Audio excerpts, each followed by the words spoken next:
이번에 이제 간대도 의미가 있는 게 이제 남극, 달남극. 맞아요. 그건 어떤 의미가 있어요? 이게 사실은 뭐 달에 대기가 없잖아요. 예, 그렇죠. 그러다 보니까 일교차가 거의 300도 가량 나요. 예, 높을 때는 뭐 120도, 낮을 때 뭐 영하 뭐 180도까지 떨어지니까 이 상황이 되면은 제일 문제가 이 변화량이 크면은 힘든 거예요. 우리도 이제 막 냉탕 온탕 들어도 힘들잖아요. 근데 이제 남극은 어쨌거나 일교차가 굉장히 적다.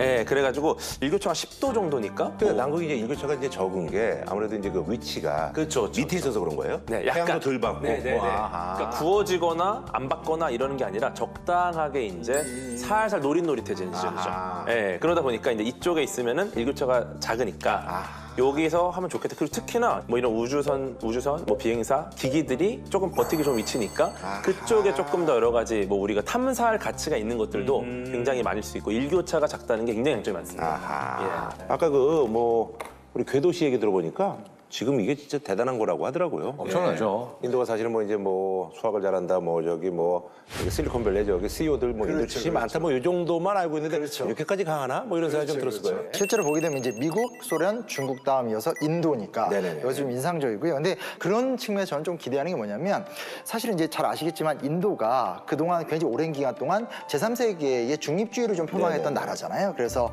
지금도 보면 인도가 미국과 동맹을 맺으면서도 미국의 입장을 따라가지 않으면서 또 다른 나라들과 관계를 좀 잘 맺는 나라거든요. 그래서 어떻게 보면 조심스럽지만 인도가 이제 달에서 영향력을 행사하면서 우주 경쟁에 뛰어든다라는 것은 국가 간의 갈등에 좀 이렇게 완화제로서 좀 역할을 할 수 있지 않을까. 좀 그런 기대는 있습니다. 그러니까 무엇보다도 이제 다 막 티격태격 싸우고 있는데 덩치가 엄청 큰 힘센 애가 하나 이렇게 딱 링에 들어간 거죠. 네.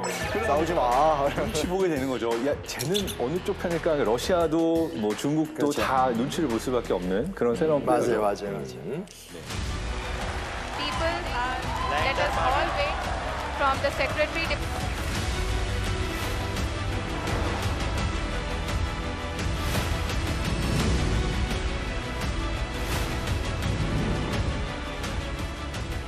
이러다 보니까 최근에 이제 인도에 대한 분석을 많이 이야기하고 있는데 인도가 평균 연령 또한 이제 아직 30대가 안 되는 29살. 젊은 나라예요. 14억 인구인데. 그게 엄청 된다고 젊어요. 하는 거니까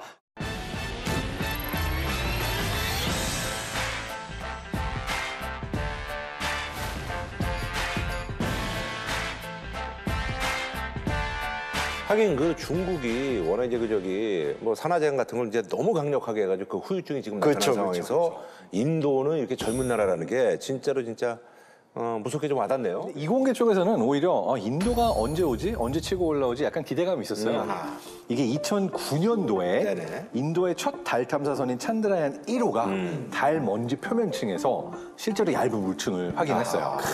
최소 3억 톤에서 최대 2,700억 톤의 물까지 머금고 있을 거라고 예측이 돼서 이게 굉장히 큰 게요. 우리가 정말 달 기지를 만들거나 달에 생활을 하게 되려면 그곳에 이제 물이 아주 식수가 있어야 중요한데 되니까. 예. 네, 이 물이 이런 형태로 존재할 수 있다라는 걸 보면서 굉장히 큰 그 기대를 받고 있죠.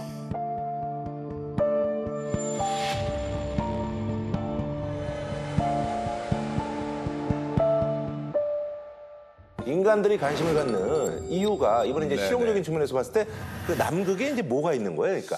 사실은 예전에 뭐 아폴로 작전 때도 그랬고 그때는 이제 미국과 소련의 경쟁이었잖아요. 미소체제 경쟁. 근데 갑자기 지금 뭐 이렇게 서로 막 로켓을 쏘고 달에 또 왜 가려고 그러냐 상황을 보면 역시 미국과 중국의 경쟁이 있죠. 미국과 중국이 뭐 지금 막 서로 막 달에 가려고 그러고 그러다 보니까 옆에 있는 나라들도 다 같이 지금 우주탐을 뛰어드는 그런 상황이잖아요. 그래서 사실 이유가 있습니다. 달에도 당연히 자원이라는 게 있죠. 광물 이런 게 예, 있으니까. 광물류가 있습니다. 특히 여기서 되게 주목을 많이 하는 거는 중국 같은 경우가 우리가 흔히 많이 얘기하는 히토류라는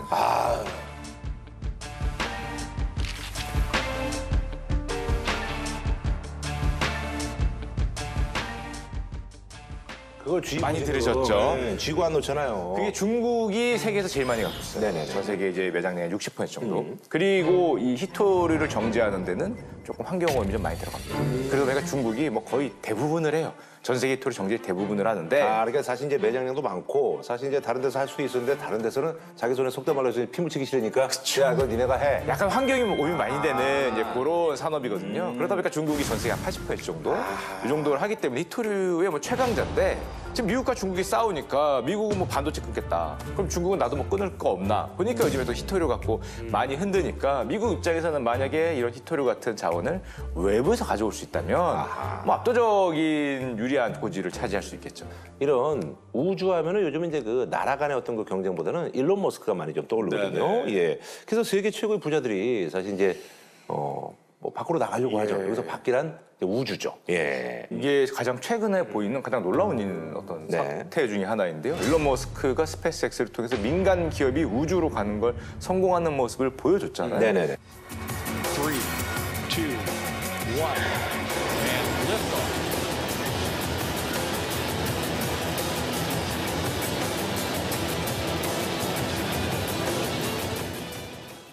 그다음에 뭐 세계에 내놓으라는 부자들, 예를 들면 제프 베조스, 아마존 창업자를 비롯해서 뭐 영국에도 있고요. 근데 버진그룹에서도 뭐 예, 버진그룹에서도 리차드 브랜슨이 네, 이제 리차드 거기 브랜슨도 있고 지금 뭐 이런 갑부들이 우주 계획에 뛰어들었다는 게 최근 뭐 한 10년 아니면 짧게 보면 최근 한 5년 사이에 가장 놀라운 일이죠. 실제로 상업적으로 부가 있구나라고 생각을 한 것 같고요.